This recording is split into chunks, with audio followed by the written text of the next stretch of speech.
अस्सलाम वालेकुम K3, कैसे हैं आप सब। उम्मीद है कि आप सब खैरियत से होंगे। क्लास हमने प्रीवियस लेक्चर में आपकी चैप्टर नंबर 1 की रीडिंग की थी। आज हम चैप्टर नंबर 1 के क्वेश्चन आंसर्स करेंगे। तो K3 आपका सब्जेक्ट कंप्यूटर है, लेक्चर नंबर 2 है। चैप्टर नंबर 1 हम करेंगे इंट्रोडक्शन टू कंप्यूटर्स, इसके क्वेश्चन आंसर्स करेंगे जो कि पेज नंबर 10 पर है। तो लेट्स स्टार्ट अवर चैप्टर।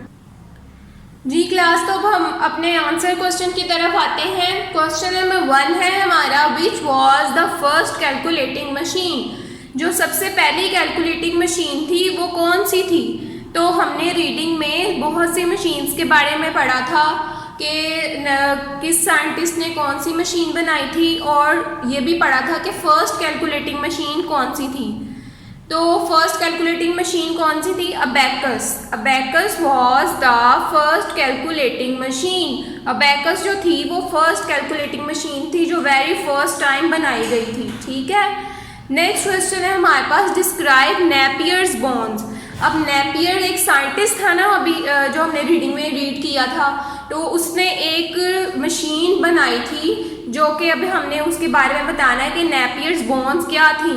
ठीक है, जो कि हड्डियों की शक्ल में थी, एक मशीन जिसमें नंबरिंग की जाती थी और जिसमें सिर्फ 2 तरह की कैलकुलेशन परफॉर्म की जाती थी। कौन कौन सी कैलकुलेशन थी वो? Division and multiplication. 2 नंबर जो हॉरिजॉन्टल और वर्टिकल वे में लिखे गए थे, उन दोनों को हम आपस में मल्टीप्लाई करवाते थे। ठीक है, और इसी तरह हम उन 2 नंबर्स को आपस में डिवाइड करवाते थे।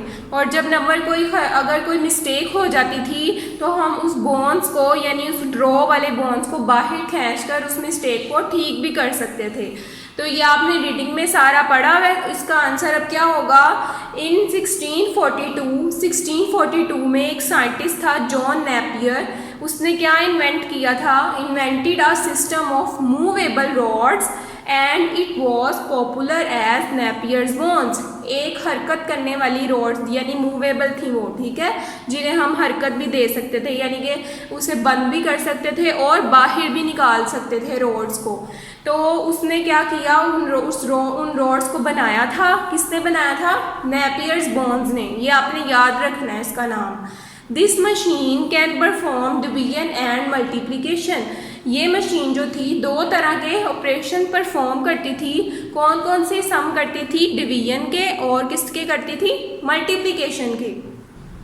क्वेश्चन नंबर 3 है हमारा, describe the achievement of Joseph Marie Jacquard. आपको पता है कि ये भी हमने अपनी रीडिंग में पढ़ा था। जोसेफ मैरी जैकवर्ड जो कि एक साइंटिस्ट था जिसने पावर लूम्स बनाए थे पंच कार्ड के जरिए। ठीक है, पंच, और बाद में उसने उसे मेमोरी का नाम दिया था, जो कि आजकल हम उसे रैम और रोम कहते हैं। इन 1801 में Joseph Marie invented punch card for power looms. उसने पावर लूम्स के लिए पंच कार्ड बनाए थे। Now which is used as memory.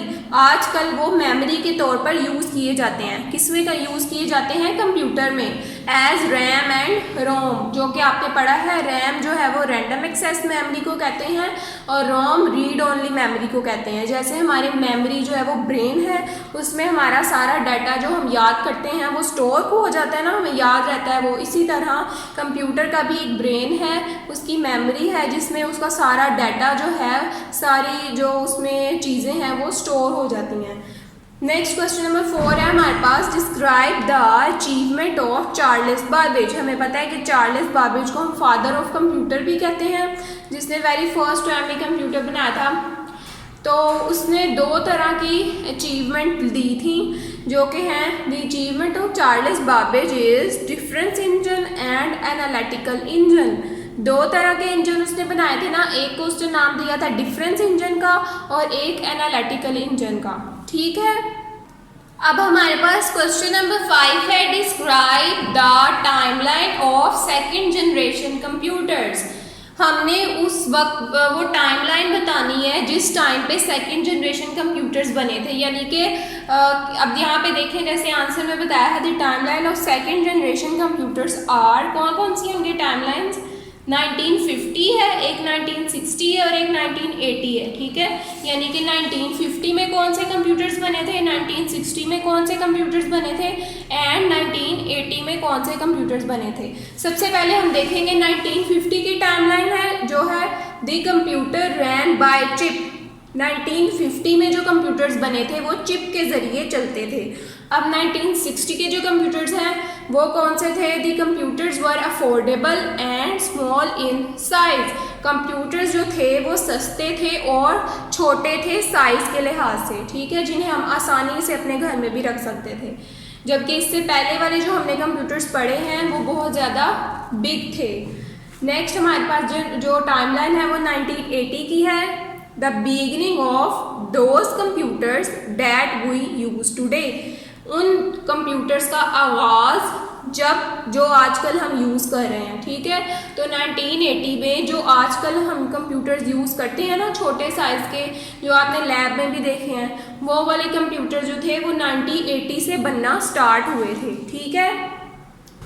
Question number 6 है हमारा, व्हाट हैपेंड इन 1950। क्लास में हमने पहले भी पढ़ा है पिछले क्वेश्चन में, तो यहाँ पे इसका आंसर सिर्फ ये होगा in 1950 the computer ran by a chip, कि कंप्यूटर जो थे वो एक चिप से चलाए जाते थे इन 1950, ठीक है। तो ये सारे क्वेश्चंस जितने जो पहले आपने कॉपीज़ पे लिखे हुए हैं उसके अलावा जो इसमें करवाए गए हैं वो सारे आपने अपनी नीट कॉपीज़ पे अच्छी तरह से उतारने हैं, ठीक है, लिखने हैं और याद भी करने हैं, ठीक है क्लास। तो ये जब आपका छुट्टियों के बाद जब आप आएंगे तो ये सारा जो काम है आपका वो चेक होगा। तो ये सब क्वेश्चन जो आज मैंने आपको करवाए हैं आपने अपनी नीट कॉपीज़ पर सारे लिखने हैं। ओके क्लास, अल्लाह हाफिज़।